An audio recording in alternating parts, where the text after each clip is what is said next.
Animal പോലുള്ളൊരു cinema, ഇത്രയും toxic ആയിട്ടൊരു ഫിലിം എങ്ങനെയാണ് ഇത്ര കൊമേഴ്ഷ്യലി സക്സസ്ഫുൾ ആയത്? അതിന് ഇത്രയും ഒരുപാട് ഫാൻസ് ഉള്ളൊരു സിനിമയാണ്, പക്ഷെ അതിൻ്റെ മെസ്സേജ് എന്ന് പറയുന്നത് ഭയങ്കര ഒരു നെഗറ്റീവ് അല്ലെങ്കിൽ കുറച്ച് ടോക്സിക് ആയിട്ടുള്ള മെസ്സേജാണ്. എന്നിട്ടും അത് ഇത്ര സക്സസ്ഫുൾ ആകാനും ഒരു ഹിറ്റ് ആകാനും ഒക്കെ ഉള്ള സൈക്കോളജിക്കൽ അല്ലെങ്കിൽ അതിൻ്റെ കൊമേഴ്ഷ്യൽ അങ്ങനെ ഒരു റീസൺ എന്താണെന്നാണ് നമ്മൾ ഇന്ന് ഡിസ്കസ് ചെയ്യാൻ പോകുന്നത്.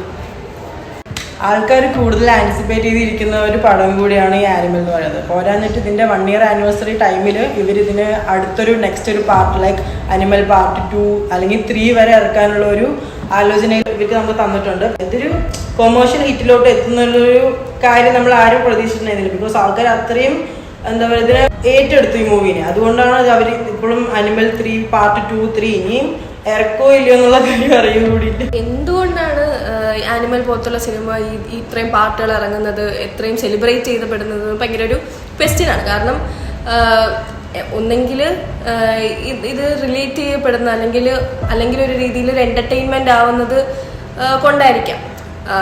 ഇപ്പം സിനിമേൻ്റെ അകത്ത് എടുക്കാനാണെങ്കിലും അതിൽ മെയിൻലി പറയുന്ന ഒരു പോയിന്റാണ് ആൽഫ മെയിലിലോട്ടാണ് എന്താണ് വിമൻ കൂടുതലും അട്രാക്റ്റഡ് ആയിരുന്ന വുമൻ കൂടുതൽ വേണ്ടത് ആൽഫ മെയിൽ എന്നുള്ളൊരു പോയിന്റ് നമ്മൾ പിന്നെയും ഡിസ്കഷനിലൊക്കെ കേട്ടിരുന്നു.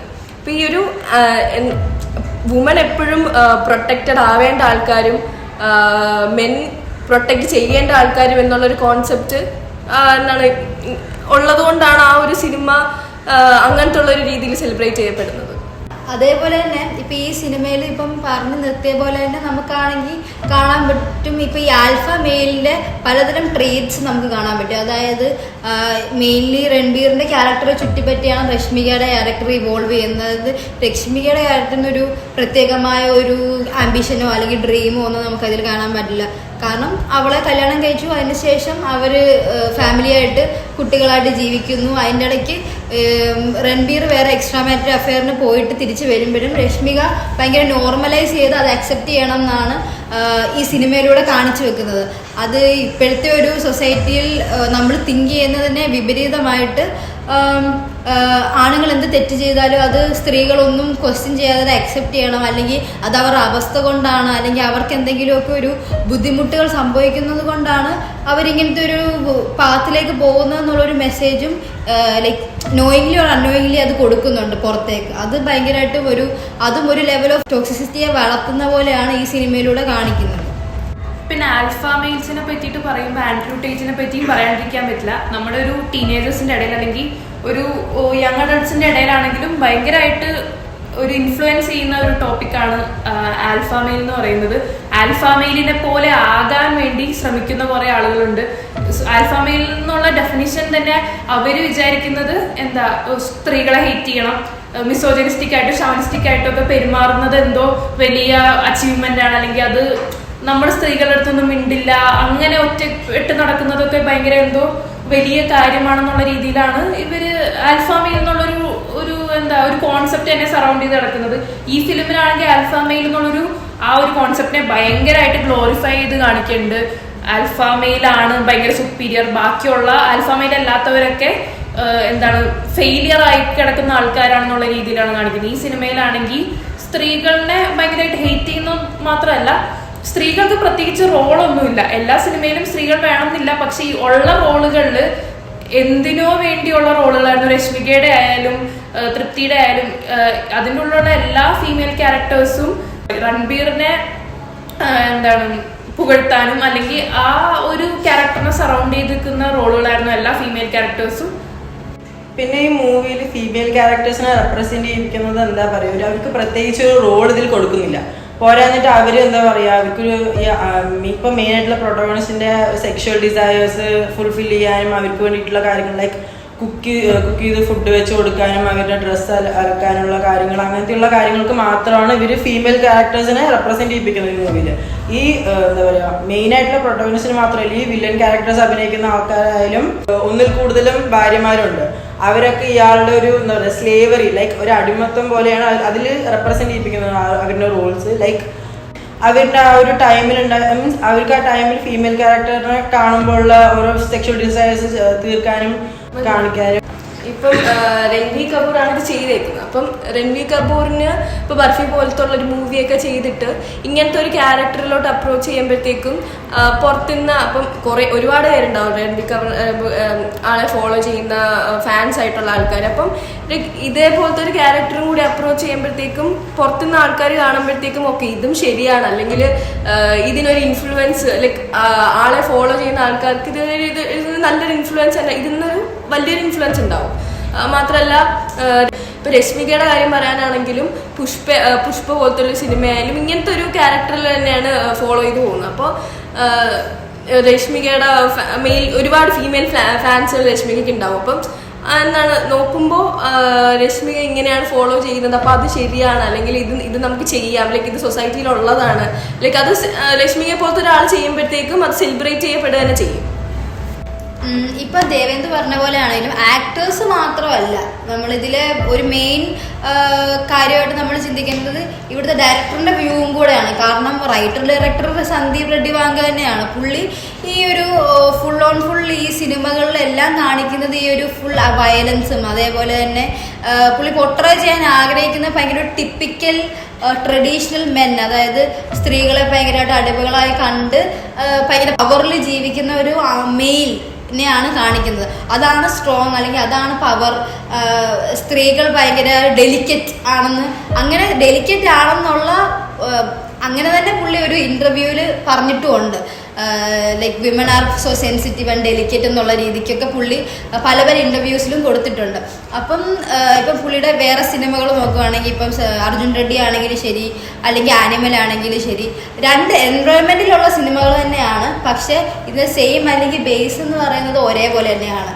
അതായത് സ്ത്രീകളെ അല്ലെങ്കിൽ ഭാര്യയാണെങ്കിലും ഗേൾ ഫ്രണ്ട് ആണെങ്കിലും ആ പ്രോട്ടോഗോണിസ്റ്റിന് ഇഷ്ടപ്പെട്ട കാര്യങ്ങൾ ചെയ്തില്ലെങ്കിൽ അടിക്കുന്നു, പിടിക്കുന്നു, പറയുന്നത് ചെയ്തില്ലെങ്കിൽ ഭയങ്കര വയലൻസിൽ കൂടെ അവരെ കാര്യങ്ങൾ സാധിപ്പിക്കുന്നു. ഇപ്പോൾ ഉപേക്ഷിച്ച് പോകണമെങ്കിൽ ഉപേക്ഷിച്ച് പോകുന്നു, അതിനുശേഷം സോറി പറഞ്ഞ് തിരിച്ചു വരുന്നു. അപ്പം അതാ ടിപ്പിക്കലി എല്ലാ പണ്ടത്തെ ആൾക്കാർ ചെയ്യുന്നത് പോലെ ആ ഭാര്യ അല്ലെങ്കിൽ ഗേൾ ഫ്രണ്ട് അക്സെപ്റ്റ് ചെയ്ത് തിരിച്ച് പിന്നെ പഴയ ജീവിതത്തിലേക്ക് പോകുന്നു. ഇത് തന്നെയാണ് പുള്ളി എല്ലാ സിനിമയിലും കാണിക്കുന്നത്. പ്രത്യേകിച്ച് ഇതിലൊരു പുതുമയില്ലെന്ന് മാത്രമല്ല, നമ്മളിപ്പം വേറെ ഇപ്പം ക്രിട്ടിക്കായിട്ടുള്ള ആൾക്കാർ ഇതിനെ എടുത്ത് കാണിക്കുമ്പോൾ പുള്ളി ഒരിക്കലും അതിനെ ഓക്കെ ഇതിന് ഇങ്ങനൊരു ഇമ്പാക്റ്റ് ഉണ്ട് അല്ലെങ്കിൽ ഇങ്ങനൊരു വശം ഉണ്ടെന്ന് പുള്ളി മനസ്സിലാക്കാതെ അല്ല ഞാൻ ഉദ്ദേശിച്ചത് ഇതാണ്, ഞാൻ ചെയ്തത് ശരിയാണ് എന്നുള്ള രീതിയിൽ തന്നെ ഞാൻ ഇനി ഇങ്ങനെ തന്നെ പടങ്ങൾ ചെയ്യുള്ളൂ എന്നുള്ളൊരു ഇത് കൊടുക്കുമ്പം പല ഇപ്പോഴത്തെ ടീനേജിലുള്ള കുട്ടികളാണെങ്കിലും അല്ലെങ്കിൽ യങ് അഡൽട്ട്സ് ആയിട്ടുള്ള ആൾക്കാരാണെങ്കിലും ഒബ്വിയസ്ലി ഇൻഫ്ലുവൻസ് ആണ്. കാരണം അവർ വിചാരിക്കുന്നത് power will comes to like നമ്മൾ ഇത് ഇങ്ങനെ കുറേ കാര്യങ്ങൾ ചെയ്തു അല്ലെങ്കിൽ കുറേ മാസ് കാണിച്ചാൽ മാത്രമേ ഇപ്പോഴത്തെ ആൾക്കാർ അപ്പീൽ അല്ലെങ്കിൽ അത്ര ഓഡിയൻസ് അപ്പീൽ ചെയ്യുള്ളൂ എന്നുള്ള രീതിക്കാണ് ഈ സിനിമ പറഞ്ഞു വെക്കുന്നത്. ഈ ഒരു ആസ്പെക്റ്റിൽ മാത്രമല്ല, ഒരുപാട് ആസ്പെക്റ്റിൽ ഇത് പ്രോബ്ലമാറ്റിക് ആയിട്ട് എനിക്ക് തോന്നിയിട്ടുണ്ട്. കാരണം ഇപ്പോൾ ഒരു സെൻസിറ്റീവ് ഇഷ്യൂ ആണ് ഇത് ഡീൽ ചെയ്യുന്നത്, പക്ഷെ അതിനെ എത്രത്തോളം ഒരു പ്രോബ്ലമാറ്റിക് ആയിട്ട് അതിനെ പൊട്രേ ചെയ്യാൻ പറ്റും അത്രത്തോളം പ്രോബ്ലമാറ്റിക് ആയിട്ടാണ് ഇത് പൊട്രേ ചെയ്യുന്നത്. ബിക്കോസ് ഇപ്പോൾ ഇതിൽ നമുക്ക് മനസ്സിലാക്കാൻ പറ്റും ഇതിന്റെ മെയിൻ ക്യാരക്ടറിന് ഡാഡി ഇഷ്യൂസ് ഉണ്ട് ഒബ്വിയസ്ലി. പക്ഷെ ഇതിലത് ഡാഡി ഇഷ്യൂസിനെ ഗ്ലോറിഫൈ ചെയ്യുന്നത്, പാരന്റിങ് ടോക്സിക് പാരന്റിനെ ഗ്ലോറിഫൈ ചെയ്തിട്ടാണ് കാണിക്കുന്നത്. ഈ ഡാഡി ഇഷ്യൂസ് ഉള്ളത് കൊണ്ട് തന്നെ ഇതിന്റെ മെയിൻ ക്യാരക്ടർ ലൈക്ക് അച്ഛന് വേണ്ടിയിട്ട് ഏതറ്റം വരെ പോകുന്നു, എന്ത് വേണമെങ്കിലും ചെയ്യും, എത്ര കൊലപാതകം വേണമെങ്കിലും ചെയ്യും. ഈവൻ വൈഫിനെ ചീറ്റ് ചെയ്യുന്നതിന്റെ റീസൺ വരെ ഡാഡീനെ രക്ഷിക്കാനാണെന്ന് പറയുന്ന അത്രയും ചീറ്റിങ്ങിനെ ഗ്ലോറിഫൈ ചെയ്യുന്നു. അങ്ങനെ ഒരുപാട് പ്രോബ്ലംസ് ഈ സിനിമയിൽ നമുക്ക് കാണാൻ പറ്റും. അതും എല്ലാം ഭയങ്കര ഫാമിലി വാല്യൂസ് അല്ലെങ്കിൽ അച്ഛൻ മകൻ ബോണ്ട് കാണിക്കുന്ന ഒരുപാട് സ്നേഹത്തിന്റെ കഥയാണെന്നൊക്കെ പറഞ്ഞിട്ടും ഇങ്ങനെ ചീറ്റിംഗ് പോലെ അല്ലെങ്കിൽ ഒരുപാട് പൊട്ട വാല്യൂസ് പ്രൊമോട്ട് ചെയ്യുന്ന ഒരു സിനിമയാണ്. അതുമാത്രമല്ല ഫീമെയിൽ ഇത് റെപ്രസെന്റേഷൻ ആയിരുന്നു നമ്മൾ ഓൾറെഡി പറഞ്ഞായിരുന്നു. അതിലാണെങ്കിൽ തന്നെ ഫീമെയിൽസിനെ ഭയങ്കര ഒബ്ജക്റ്റിഫൈ ചെയ്തും സെക്ഷലൈസ് ചെയ്തുമാണ് മൊത്തം എല്ലാ ക്യാരക്ടേഴ്സിനെയും അങ്ങനെ ഒരു ഇന്റന്റിന് വേണ്ടി മാത്രമാണ് ഇതിൽ ഉപയോഗിക്കുന്നത്. ഒരു ഇതിലെ മെയിൻ ക്യാരക്ടർ ഹീറോയിനെ കാണുമ്പോൾ തന്നെ നിങ്ങൾക്കൊരു ബിഗ് പെൽവിസ് ഉണ്ട്, നല്ല ബേബീസിനെ തരാൻ പറ്റും എന്നാണ് പറയുന്നത്. അതും മെൻസ്ട്രേഷനെ പുച്ഛിച്ച് കാണുന്നത്, അതൊന്നുമല്ല എന്നുള്ള രീതിയിൽ സംസാരിക്കുന്നതും. പിന്നെ സ്വന്തമായ ഒരു മകളുള്ള ഒരാളാണ് ഈ പറയുന്നതെന്ന് ആലോചിക്കണം. ഇങ്ങനെ ഇപ്പൊ നമ്മൾ നേരത്തെ പറഞ്ഞിരുന്നു രൺബീർ പോലെ ഇത്ര സ്റ്റാർഡമുള്ള ഒരു ആക്ടർ ഇത് ചെയ്യുമ്പോൾ അത് ഇച്ചിരി പ്രോബ്ലമാറ്റിക് ആവുന്നതിന്റെ കാര്യം എന്ന് പറഞ്ഞാൽ ഇവരുടെ മെയിൽ അല്ലെങ്കിൽ ഫീമെയിൽ രണ്ട് ഫാൻസ് ആണെങ്കിലും ഇവർക്ക് ഇതൊക്കെ ഓക്കെ ആയിട്ട് തോന്നും. എന്താ ഇങ്ങനത്തെ ടോക്സിസിറ്റി നോർമലൈസ് ചെയ്യുകയാണ് ഇവർ ഈ സിനിമയിൽ കൂടെ ചെയ്യുന്നത്. ഇത് പോരാഞ്ഞ് വയലൻസ് ആണെങ്കിലും വളരെയധികം വയലന്റ്ലി പൊട്രേ ചെയ്യുന്നതായിട്ടാണ് നമുക്ക് കാണാൻ പറ്റുന്നത്. ചുമ്മാ 100 പേരെയൊക്കെ കൊല്ലുക, ഇതൊക്കെ ഭയങ്കര അച്ഛന് വേണ്ടി ചെയ്യുന്നു എന്നുള്ളത് കൊണ്ട് മാത്രം ഭയങ്കര കയ്യടി നേടിയ സീനുകളാണ്. പക്ഷെ അതൊക്കെ ഓക്കെ ആണെന്ന് നമ്മൾ ചിന്തിക്കേണ്ടിയിരിക്കുന്നു. ഇന്നത്തെ കാലത്താണെങ്കിൽ ഇപ്പൊ ഒരുപാട് വയലന്റ് ആയിട്ടുള്ള ക്രൈംസും കാര്യങ്ങളൊക്കെ നടക്കുന്നുണ്ട്.